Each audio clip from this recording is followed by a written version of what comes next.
E aí, pessoal do primeiro, belezinha? Vamos resolver essa questão? É uma questão um pouquinho mais trabalhosa lá de espelho, mas é bacana, ó.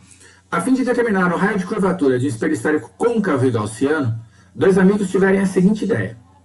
Usando o espelho, projetar uma imagem nítida em uma lâmpada fluorescente em uma parede, verificando que as dimensões da imagem eram 4 vezes maiores que as da lâmpada. Em seguida, mediram a distância da parede à lâmpada e obtiveram 120 centímetros. Nessas condições, o raio de curvatura desse espelho vale. Vamos lá, os cuidados que a gente tem que tomar para fazer essa questão. Primeiro, ele fala que a imagem é projetada. Se essa imagem é projetada, obrigatoriamente ela deve ser uma imagem real e invertida. Tá? Essa imagem está invertida em relação ao nosso objeto. Se a imagem é real e invertida e é 4 vezes maior que o objeto, é porque eu estou usando um espelho côncavo e eu estou posicionando o objeto entre o centro e o foco do espelho. Beleza? Se você não percebeu isso tudo, você está um pouquinho enrolado. Você tem que olhar lá para a sua tabela. Reparar que imagem projetada só pode ser real, e por ser real, invertido e maior, o objeto tem que estar entre o centro e o foco. Se a gente fizer um desenho dessa imagem, a gente vai encontrar mais ou menos isso aqui, ó. Tá? A gente vai fazer um desenho. Você vai posicionar o objeto entre o centro e o foco. Nessa figura ele não está marcado, mas se você quiser, você pode fazer isso. Determina o centro e o foco, traça os raios de luz, e você vai perceber que para esse objeto, a gente vai ter no espelho côncavo a imagem projetada aqui. Beleza? Tá? Então, objeto, imagem projetada, imagem real invertida aí maior do que o objeto. Beleza? Por que eu recomendo que você faça um desenho? Aliás, espero que você faça um desenho mais completo do que esse aqui, com os raios de luz, com a posição do centro e do foco. Por que a gente precisa disso? Porque quando ele fala para mim que a distância da parede à lâmpada é 120, que informação que é essa aqui? Se eu tivesse em sala de aula, eu ia perguntar para você, que informação que é essa? As pessoas chutam, né? Ah, é pelinha. Pelinha é a distância da imagem ao espelho. Da imagem ao espelho não é 120. Olha o desenho aqui, ó. Da imagem até o espelho, o meu pelinha não é 120. Aí a pessoa chuta P. Ah, senhor, então é P. Do objeto até o espelho é P. O 120 é da imagem ao objeto. Da parede, né, onde está a imagem, até a lâmpada, que é o nosso objeto. Isso é 120. Olha para a nossa figura aqui, ó. O 120 vai ser o P' menos o P. Beleza? Então, o segredo dessa questão, essa questão um pouquinho mais complicada assim, é a gente perceber isso. Através de um desenho, quem era o 120. Esse é o primeiro. Segundo segredo, se a nossa imagem é projetada e, portanto, ela é real, o aumento dela é negativo, porque essa imagem é invertida. Então, olha os dados que a gente tem que tirar interpretando o nosso problema. Não é simplesmente a gente ir anotando. A gente tem um trabalho muito grande, prévio nessa questão. Aumenta é menos 4. Ela é 4 vezes maior. Então, por que é negativo? Porque ela é real invertida. Ela é 4 vezes maior, só que no sentido inverso ao do objeto. Se o objeto estiver para cima, a imagem está para baixo. Legal? E P' menos P é 120. A gente quer saber o R. Para a gente achar o R, a gente tem que achar o foco primeiro. Então vamos lá. Posso usar essa expressão do aumento, né? Aumento pode ser y' sobre y menos P' sobre P ou F sobre F menos P. Se eu tentar usar essa, eu vou ter uma relação de P' e P. E aqui eu tenho uma relação de P' e P. Então pode ser que eu ache P e P', trabalhando primeiro com essa. Aumento menos P' sobre P, o aumento é menos 4, que é igual a menos P' sobre P. Nada embaixo do 4 é como se eu tivesse 1. Então eu posso multiplicar em cruz. Ah, ó, 1 vezes menos P' igual a menos 4 vezes P. Bom, ia ficar negativo desse lado e desse eu já multipliquei por menos 1. Tá? Multipliquei dos dois lados por menos 1. Então eu cheguei à conclusão que o P' é 4 vezes P. Pessoal, faz sentido. Se a imagem tem 4 vezes, né, 4 vezes maior, 4 vezes o tamanho do objeto, o P', que é a posição da imagem, tem que ser 4 vezes maior do que o P, que é a posição do objeto. Tá? Mas a gente escreve isso. P' igual a 4P. Dá uma olhada. Se a gente pensar na equação anterior, P' menos P não era 120? Bom, se P' menos P é igual a 120, e P' vale 4P, 4P menos P dá 120. 3P dá 120, P dá 120 dividido por 3, o P vale 40 centímetros. Professor, P vale 40? Legal. E que eu vou usar isso aí? Bom, vamos primeiro calcular o P'. A gente não sabe que o P' é 4 vezes o P? Se eu sei que o P é 40, eu posso fazer 4 vezes P e achar o P'. E aí a gente entende um pouco melhor nosso problema. Ó. Da imagem até o espelho eu tinha 160, do objeto até o espelho eu tinha 40, então a diferença entre eles era o 120 que a gente estava esperando. Só com o P a gente já podia ter determinado o foco, né? Podia ter feito aumente igual a F sobre F menos P. Mas como a gente usou bastante isso em aula, eu acho que eu usei a equação dos pontos conjugados aqui, que é para a gente treinar um pouquinho essa também. Se eu sei o P' e sei o P, eu posso fazer a equação dos pontos conjugados. 1 sobre F é 1 sobre P, mais 1 sobre P'. 1 sobre F, então, vai ser 1 sobre 40, mais 1 sobre 160. MMC de 40 e 160 é o próprio 160. Então, 1 sobre F é 160, aí eu divido pelo de baixo e multiplico pelo de cima. 160 dividido por 40 dá 4, vezes 1, 4. 160 dividido por 160 dá 1, vezes 1, 1. Tá? Então, 1 sobre P mais 1 sobre P', fiz MMC. E aí, 1 sobre F vai dar 5 sobre 160. 1 sobre foco dá 5 sobre 160. A gente pode simplesmente inverter os dois lados da igualdade.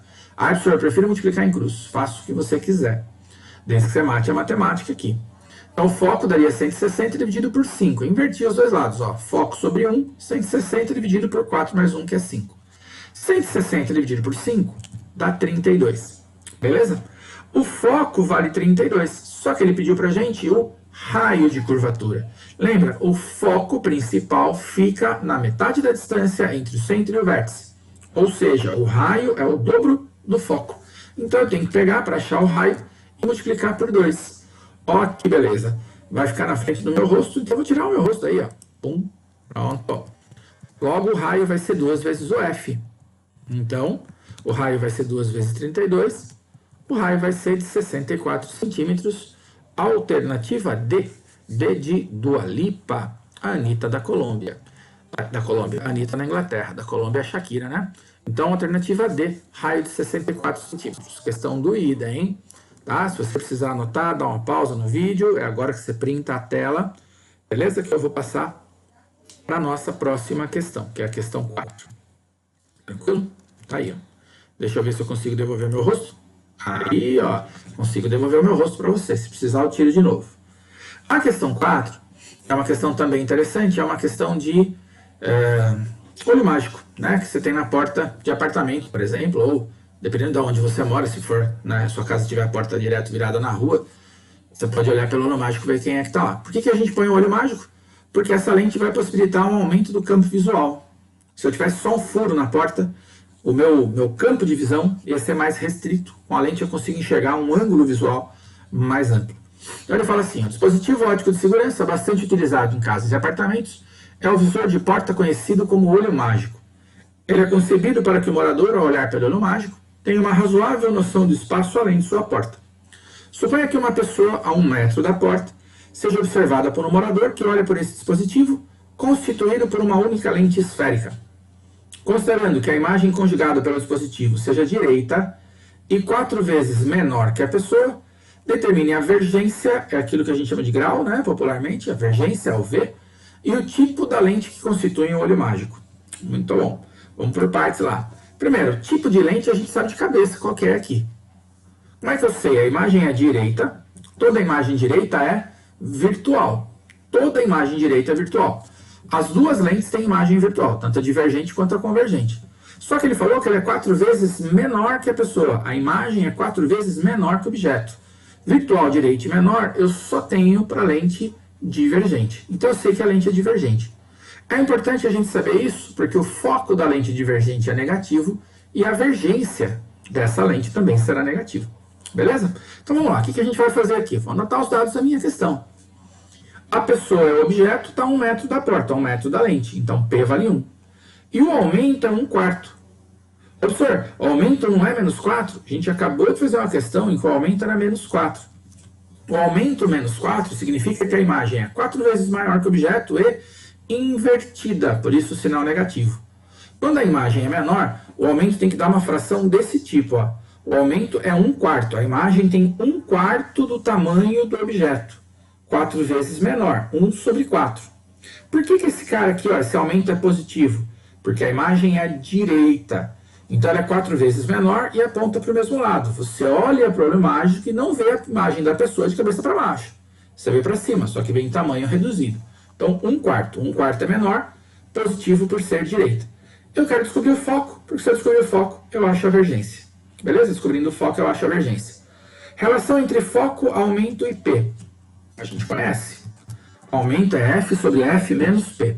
Tá? Aumento é F dividido por F menos P. A gente usou isso nas questões 1 e 2. A gente não usou na 3, mas é legal que a gente use as equações diferentes para a gente poder perceber que tanto faz. Qualquer uma delas que eu queira usar e que tenha dados funciona bem. Então 1/4 é F sobre F menos 1. Ó, multiplicando em cruz, 4 vezes F é igual a 1 vez F menos 1. Né? Multipliquei em cruz aqui. Se eu mando um Fzinho aqui subtraindo, 4F menos 1F, 3F é igual a menos 1. O foco é menos 1/3. Quando dá uma dízima, né, uma fração que é dízima, eu não gosto de fazer a conta. Tá? Ainda mais questão como essa que é dissertativa. Né? Se a gente tivesse teste para calcular o foco, e a gente tivesse alguma opção lá de 33,3 centímetros, talvez até marcasse. Mas eu não gosto, tá? Só arredondo, só faço aproximação de dízima na última conta, se precisar. O foco é menos 1/3 de metro. O foco negativo indica para mim que a lente é divergente. O foco é 1/3 de metro, perfeito. É um dado possível, é um dado correto para mim. Não tem nada de errado por enquanto. Mas o que eu quero é a vergência. O que é a vergência? É o inverso do foco. Então a vergência é 1 sobre F. Vergência é 1 sobre menos 1/3. Meu foco é negativo, eu tenho que seguir com o valor numérico dele. Então, a vergência vai dar menos, 1, que estava em cima, divisão de frações, pega de baixo e multiplica pelo inverso. 1 vez, menos 3 sobre 1. Era menos 1/3, inverte 3 sobre 1. Bom, 1 aqui multiplicando e dividindo não dá nada. Minha vergência é menos 3 dioptrias. Menos 3 dioptrias, vergência negativa, imagem virtual direita e menor, tudo confirma o que a gente já imaginava, que era de ter lente divergente. Eu vou tirar meu rostito daí de novo, ó. A lente é divergente.